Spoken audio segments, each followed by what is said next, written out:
Applications of Pascal's law. So where we are applying this concept in our daily life. The first one is a hydraulic lift. So what is this hydraulic lift? The hydraulic lift consists of two cylinders here. So this is a first cylinder.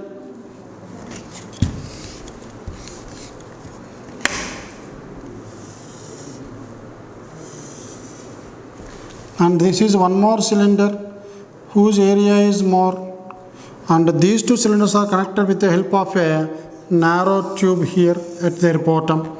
So these are the two cylinders, and these two cylinders consists of two pistons. So this is a piston one,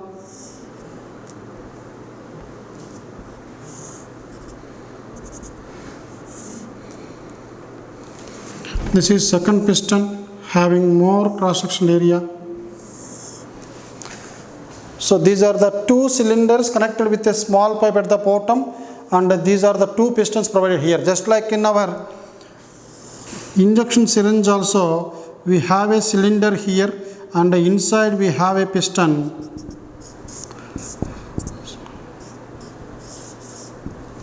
Now here, after filling the medicine here, we will inject this into the patient's body by moving this piston into the cylinder. So this is the cylindrical portion of the injection.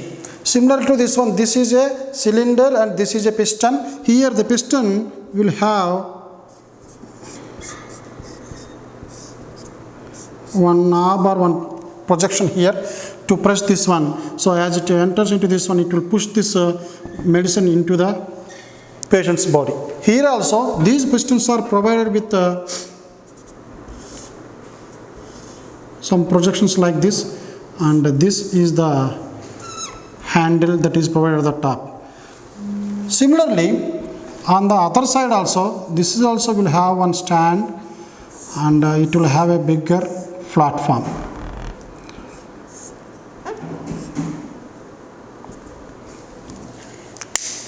Now this is the arrangement of hydraulic lift.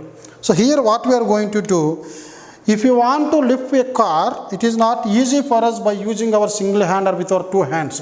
So now if you keep the car here on this platform, so by applying a small force here, so I am going to use a small force F here on a small area. This is small area on which the force is acting here. So these two cylinders are filled with some liquid. So I am going to fill this with liquid.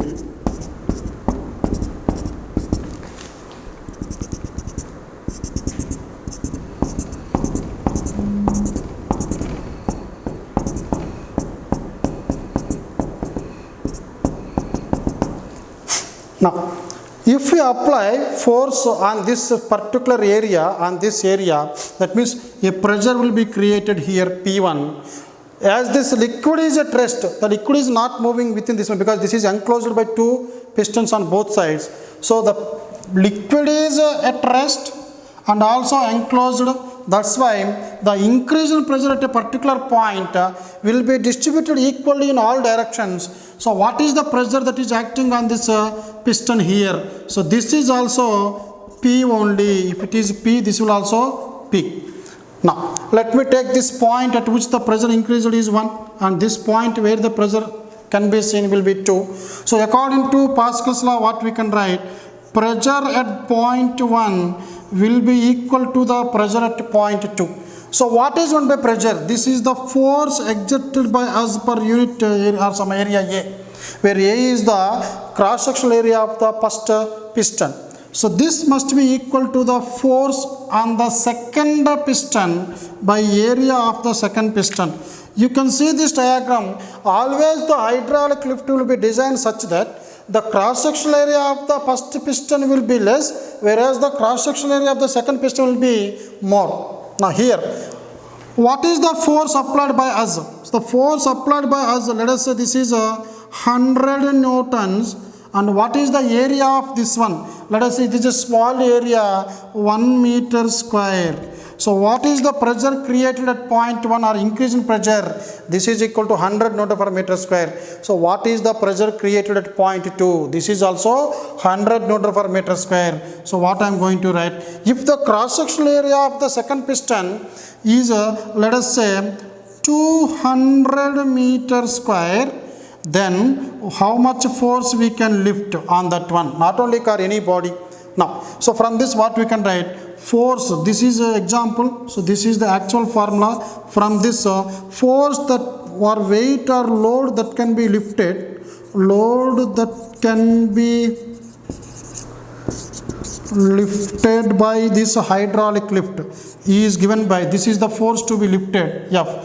So this force is given by force applied by area of cross section into this one. The same thing here, this will be this into this. So what is the force that can be applied? Force applied 100 cross section area 1 into the cross section area this one. So this will be 2 into 10 power 4 newtons. So this will be 20,000 newtons force can be lifted by using a small 100 newtons force.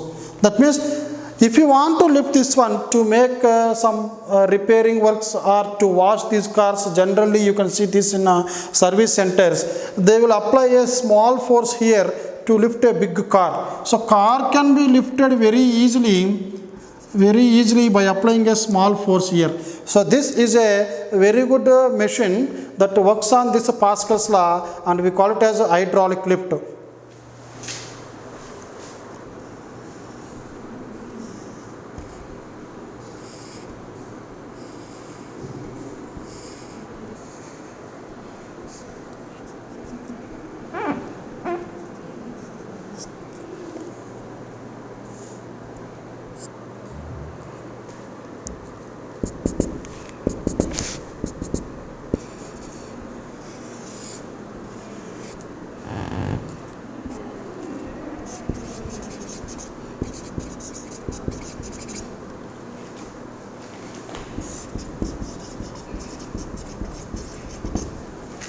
Here in hydraulic brakes, so this is our feet and this is the brake pedal that we are using in cars, in all automobiles. So if we press, that means if you apply some force on this one, what happens? It has a lever system and this force will be transmitted to here. This force or the pressure created at this point, because here I am applying some force on a small area, so pressure will be created here. This increase in pressure can be seen here. So this pressure will distribute throughout this fluid. So this is the front wheel of our car. Let us say back wheel is somewhere here. So now this pressure will flow in all possible directions because it is a closed chamber and this liquid is at rest. When it is pressed here, when it is pressed, this pressure will be created and this pressure will be created here as well as here. So the pressure, whatever the pressure that we are applying on the brake will be distributed to this piston as well as this piston.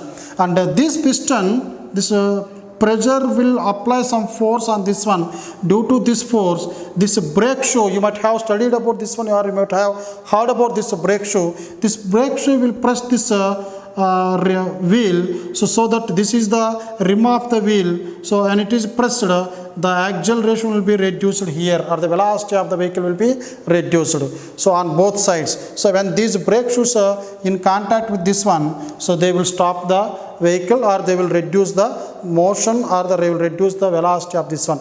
In this case also, the concept is the increase in pressure. So this one, the increase in pressure at any point of the enclosed liquid at rest. Here we are applying force on the brake pedal. This force will be transmitted here and this force will act on this area of this piston. So pressure will be created here. This will be distributed to all the four wheels of the vehicle or the car, as because here I am just showing only one side of this one. This is front wheel and somewhere here we have a back wheel here, rear wheel, and on other side also this brake oil will be used in that side also, on the other side of the car, so that these will press these brake shoes so that the velocity of this one can be reduced by applying a small force. The weight of the car is too large, in 800 or 1000 kgs, and it is having some acceleration, and the force with which it is going will be too large, but we are not going to apply that much force here, we are applying a small force. So here also same concept similar to the hydraulic lift. In hydraulic brakes also we are using the same concept, that is Pascal's law. And the third application of Pascal's law is hydraulic press. Here also, to have these containers, cooking vessels that we are using in our house, so these vessels generally they will keep this stainless steel plate like this, and they will use a big press here. So this will be pushed with a large force, but this is actually connected to a liquid container, and here if you apply a small force on this piston, as the area is too large, and here the pressure will be same, the pressure created here is P, the pressure produced here P, this is force by area, as it is area is large, more force will be acting on this one. So when it press comes, this pushes this one, and this will come into this structure. So this is how we will get these glasses. So this plate can be converted into this shape by applying a large force by using this hydraulic press, and the principle behind the working of hydraulic press is also Pascal's law only. Now, if you want to find out pressure which is at rest by taking the gravity into consideration, generally if you consider one container here which is filled with some liquid,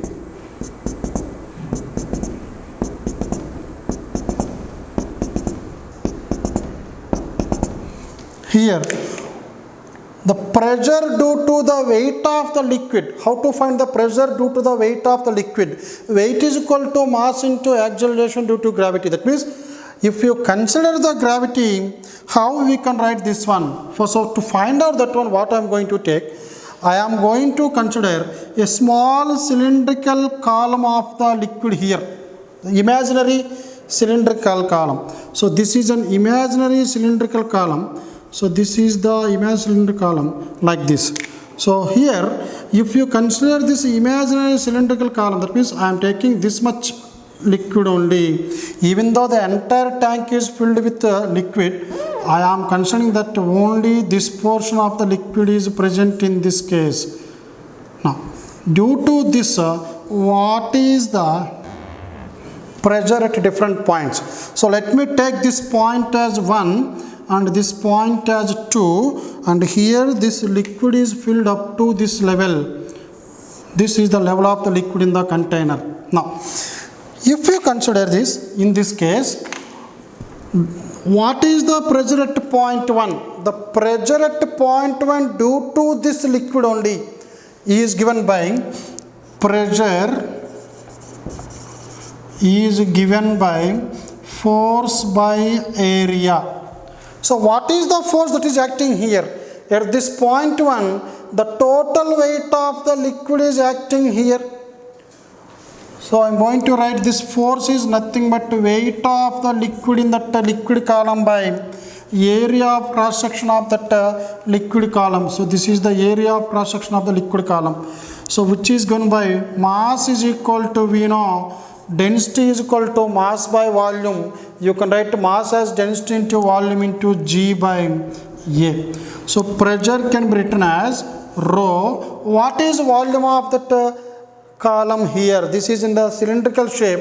So this is area into height of this liquid column, which we can write as H into G by A. You can cancel this and this. The pressure of the liquid column here is given by rho GH. We know that when we are standing here, the air is exerting some force on our body. So what is the force exerted by atmosphere on our body? We call it as atmospheric pressure. So what is the pressure exerted by atmosphere on our body? We know that as it is a fluid always apply force normal to our body. So pressure is acting like this, force is acting like here. In this case, force is acting perpendicular to this surface. Here it is perpendicular to the surface. Here it is perpendicular to the surface. Here it is perpendicular to the surface here. So the air is exerting pressure in all directions on my body, but always perpendicular to my body. Here, what is the pressure of the air that is acting on human beings? So to find out the atmospheric pressure, I am going to use this concept. So pressure of atmosphere, or we call it as atmospheric pressure, which is given by density of pressure, acceleration due to gravity into height here. So what is the density of pressure? That is 1.29 kg per meter cube. This is the density. And the acceleration due to gravity is 9.8. But what is the height of this atmospheric air? So if you take, this is our earth. If you stand here, the atmosphere is spread up to some height. This is the envelope of air around the earth. So we call this as atmosphere.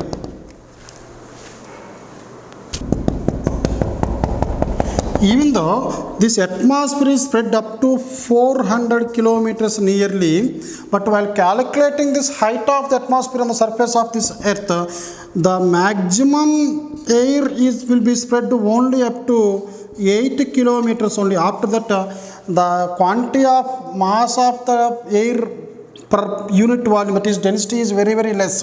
So that's why we are going to write this value as, this is 8 kilometers, that is 8,000 meters. Now, if you multiply these three, this will be 1.29 into 9.8 into 8,000.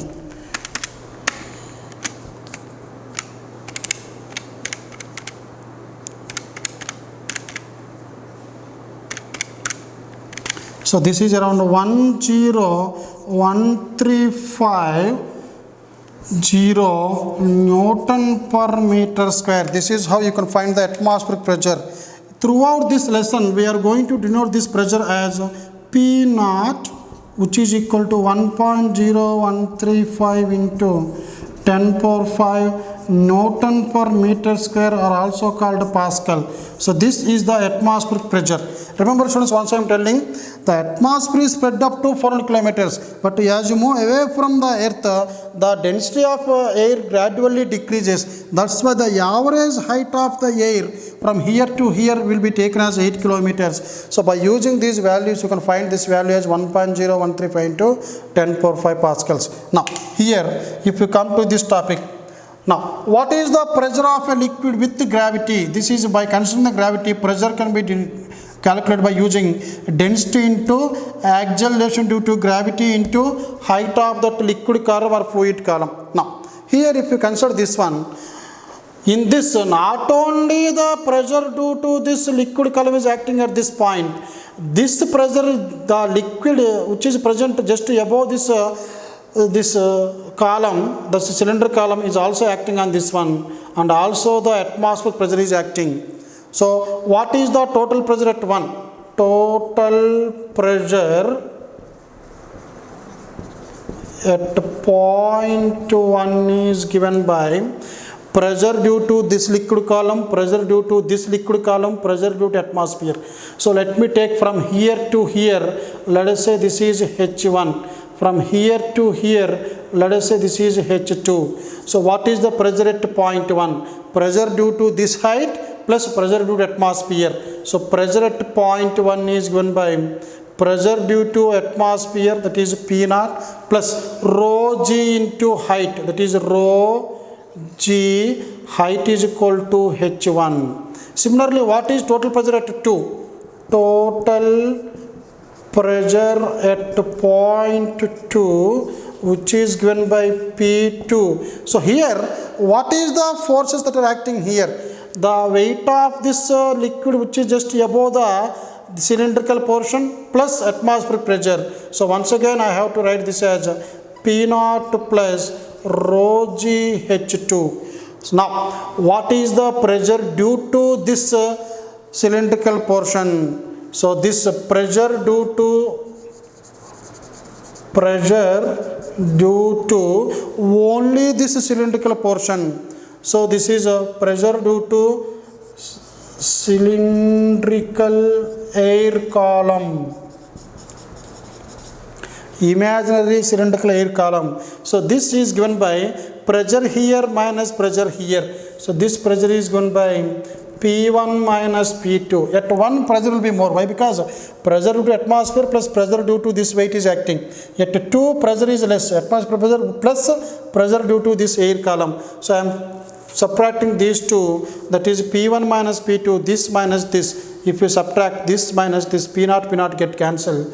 This is rho G H1 minus H, because rho G H1 minus rho G H2. So this pressure is given by rho G. What is H1 minus H2? This is H1, this is H2. This is given by the actual height of that imaginary cylindrical portion. So this also, here also we are getting the same concept. So pressure due to any liquid column is given by, so finally pressure due to any liquid column